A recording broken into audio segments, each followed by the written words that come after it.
쥐띠 해인 경자년 새해가 밝았습니다.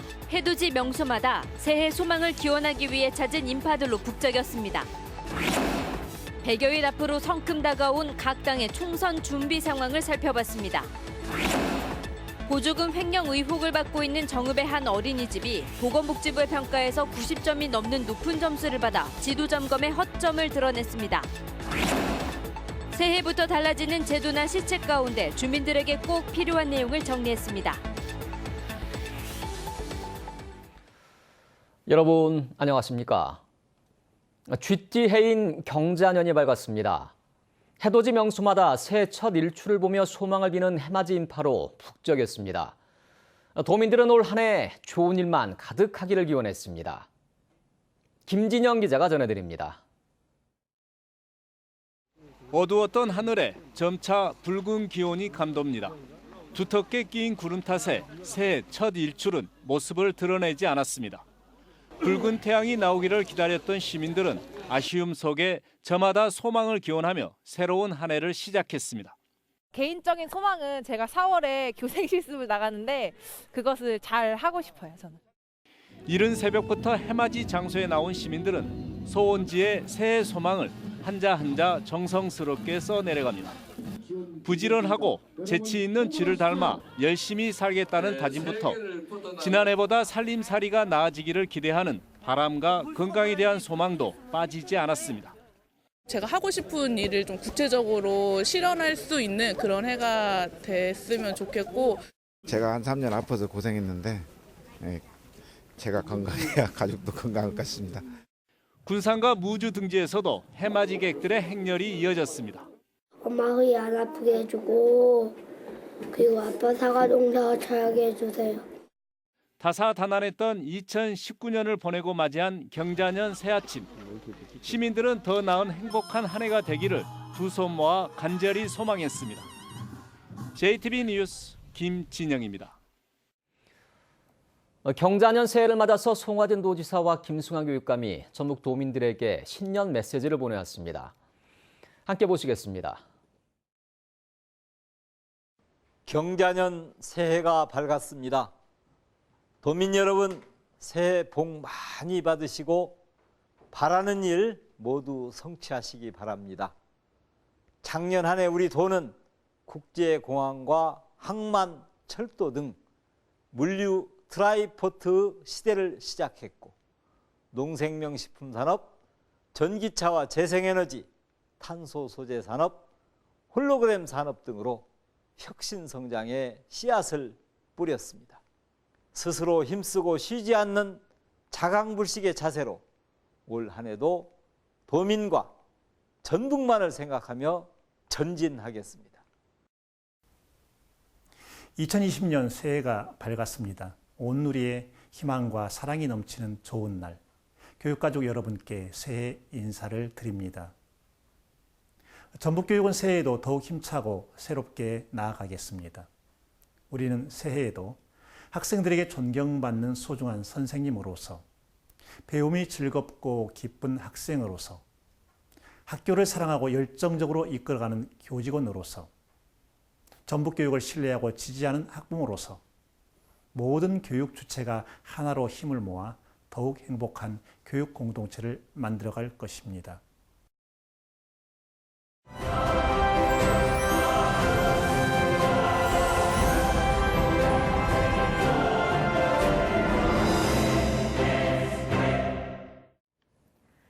(2020년) 경자년 새해를 맞아 JTB 전조방송은 5차례에 걸쳐 전북의 현안과 올해 예정된 주요 사안들을 점검하는 신년 기획을 준비했습니다. 오늘은 그 첫 번째 순서로 100여일 앞으로 다가온 각 당의 총선 준비 상황을 살펴봤습니다. 이승환 기자의 보도입니다. 민주당은 전주 병을 제외한 모든 선거구에 복수의 후보들이 나서 경선을 치를 것으로 예상됩니다. 여기에 지지율이 상대적으로 앞서 있는 만큼 모든 지역구를 석권할 수 있도록 경쟁력 있는 후보를 선출한다는 계획입니다. 각 분야별 전문가들로 구성된 총선 기획단 단원들을 구성해서 이번 총선에서 전석을 10개 지역위원회 전석을 하기 위해서 최선의 노력을 다하고 있습니다. 민주평화당은 전주 선거구 3곳을 김광수, 박주연, 정동영 등 3명의 현역 의원으로 바람몰이를 한다는 구상입니다. 또 익산을의 조배숙, 완주 진무장의 임정엽 도당위원장도 경쟁력이 높은 만큼 다당제 효과를 알리는 데도 힘쓸 계획입니다. 다당제의 효과로 7조 원 시대에 희망찬 시대를 열어낸 것도 저희 민주평화당의 역할이 충분히 있었다고 생각합니다. 도민들에게 선택받을 수 있는 그런 그릇을 준비하는 데 최선을 다하겠습니다. 평화당과 바른미래당, 대한신당 등 옛 국민의당 출신들이 다시 한 지붕 아래 모이게 된다면 총선의 최대 변수가 될 전망입니다. 정의당은 5곳 이상 지역구 후보를 내고 비례 안정권에 염경석 도당위원장 등 전북 출신 인사가 배정되도록 힘을 모을 계획입니다. 연동형에 들어갈 수 있도록 우리는 또 전북 대표 후보를 발굴해서 내고 또 비례 후보로도 당선시킬 수 있도록 이렇게 하겠습니다. 자유한국당은 당내 비례대표에 대한 방침이 결정된 뒤에나 지역구 출마 후보자의 윤곽이 드러날 것으로 보입니다. 민주당은 여당이라는 이점에도 현역 의원이 둘밖에 없는 반면 야당은 옛 국민의당에서 갈라져 나온 중진 의원들이 대거 포진해 있어 어느 때보다 치열한 경쟁 구도가 조성될 전망입니다. JTB 뉴스 이승환입니다.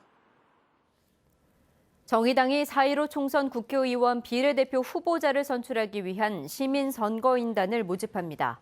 정의당은 당원 70%와 시민 30%로 비례대표 순번을 결정하기로 했으며 2002년 4월 15일 이전 출생자면 누구나 이달 말까지 정의당 홈페이지와 콜센터를 통해 신청할 수 있습니다.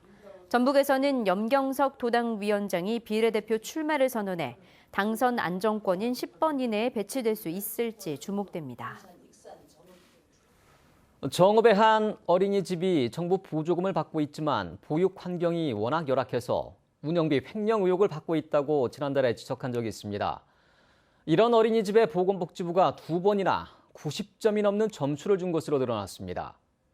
해마다 이루어지는 지자체 지도 점검도 무용지물이었습니다. 주혜인 기자가 보도합니다. 원장이 운영비를 횡령했다는 의혹을 받고 있는 정읍의 한 어린이집입니다. 정부에서 매달 1,000만 원의 보조금을 받고 있는데 교실은 벽지와 장판이 뜯겨나가 시멘트 바닥이 드러나 있습니다. 벽과 화장실에는 곰팡이가 피어 있고 변기 밸브도 고장나 일일이 손으로 물을 내려야 합니다. 해당 어린이집의 보건복지부 평가 인증 결과입니다. 총점 96점, 보육 환경과 운영관리, 보육과정 등 세 항목에서는 100점을 얻었습니다. 3년 전 평가 인증에서도 90점 이상의 높은 점수를 받았습니다. 지자체의 지도 점검도 허술했습니다. 해마다 점검에 나섰지만 문제는 6년 동안 단 한 차례도 적발되지 않았습니다. 정읍시는 점검할 때 교사들이 동행하기 때문에 문제를 감추기 쉽고 업무 담당자가 자주 바뀌기 때문에 사실상 제대로 된 점검은 힘들다고 말합니다. 교사들도 같이 움직이잖아요. 눈속임이 많기는 하죠. 이제 그러기도 하고 여기 업무가 많이 바뀌어요. 담당자가 자주 바뀌어요. 평가 방식부터 지도 점검까지 전반에 걸쳐 어린이집에 대한 관리 감독을 강화해야 한다는 지적이 나오고 있습니다. JTB 뉴스 주혜인입니다. 국민 10명 가운데 6명이 새만금에 호감을 가진 것으로 나타났습니다. 새만금개발청이 새만금 사업에 대한 국민과 기업 인식도를 조사한 결과 새만금에 대한 호감도는 지난해보다 9%포인트 상승한 62.9%로 나타났고 호감을 가지는 이유로는 33%가 국토 확장을, 31%는 국토 균형 발전을 꼽았습니다. 기업을 대상으로 한 조사에선 전체 응답 기업의 18%가 새만금에 투자할 의향이 있다고 밝혔고 새만금의 약점으론 인프라 부족과 불리한 지리적 여건을 들었습니다. 이번 조사는 지난달 15일부터 28일까지 만 19세 이상 국민 1,000명과 기업 500곳을 대상으로 전화와 면접 조사 방식으로 진행됐습니다. 전라북도가 올해부터 오는 2024년까지 미세먼지 관리 종합대책에 들어갑니다. 전라북도는 미세먼지에 대한 도민들의 불만이 큰 것으로 조사됐다며 기업체의 배출 허용 기준 점검을 강화하고 전북만의 맞춤형 미세먼지 관리를 위해 용역을 발주하기로 했습니다. 또한 충남의 발전소에서 나온 오염물질이 전북 미세먼지 오염의 23%를 차지하는 만큼 정부와 함께 충남발전소의 축소를 계속 요청하기로 했습니다. 아울러 노후 경유차 폐차와 농촌의 폐기물 소각에 따른 미세먼지 저감을 위해 도민들의 참여를 유도하기로 했습니다. 올해부터 전 도민을 대상으로 한 안전보험 제도가 시행됩니다. 새해부터 달라지는 제도나 시책 가운데 주민 생활에 꼭 필요한 내용을 하원호 기자가 전해드립니다. 김부각을 만드는 사회적 기업입니다. 마을 주민에게 일자리를 주고 수익의 일부는 복지시설에 기부합니다. 하지만 판로를 넓히는 게 고민입니다. 공공구매나 그런 방법들을 통해서 좀 더 많이 구매해 줄 수 있는 걸 고민해 주신다면 저희는 그것을 통해서 좀 더 많은 일자리를 만들어서 좀 더 많은 사회적 기여를 하지 않을까 생각합니다. 올해부터 전라북도와 산하 공공기관은 이런 사회적 기업의 제품을 5% 이상 의무 구매해야 합니다. 주택과 온실에만 적용되던 풍수해보험 지원 대상도 상가와 공장까지 확대됩니다. 도민 안전보험 제도가 시행돼 자연재해나 범죄 피해로 숨지거나 다친 경우에는 300만 원에서 최대 2천만 원의 보험금을 받을 수 있습니다. 도민이시라면 전국 어디에서든지 사고를 당하시면 저희들이 보험 지원을 해줄 수 있는 제도를 새롭게 만들었습니다. 그래서 사고를 당하시면 반드시 시군 안전부서에 이 사고가 지원에 해당되는지 확인을 해주셔야 되겠습니다. 양봉농가 등록이 의무화되고 반려동물 등록은 생후 3개월부터 2개월 이상으로 강화됩니다. 기초연금과 장애인연금 지원 대상이 확대되고 5가지로 나뉘어 있던 노인 돌봄 사업은 노인 맞춤 돌봄 서비스로 통합됩니다. 수급자나 차상위계층 청년이 매월 10만 원을 저축하면 근로소득 장려금 30만 원을 지원하고 학교 밖 청소년들에게도 월 3만 원씩 교통카드가 지급됩니다.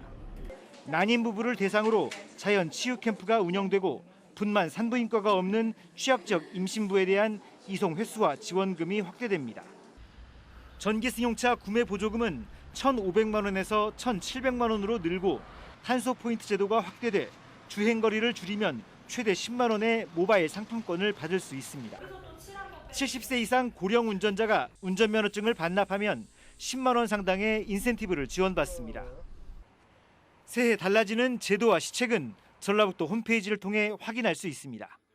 JTB 뉴스 하원호입니다. 지역 주도형 청년 일자리 공모 사업에서 전라북도가 국가 예산 190억 원을 확보했습니다.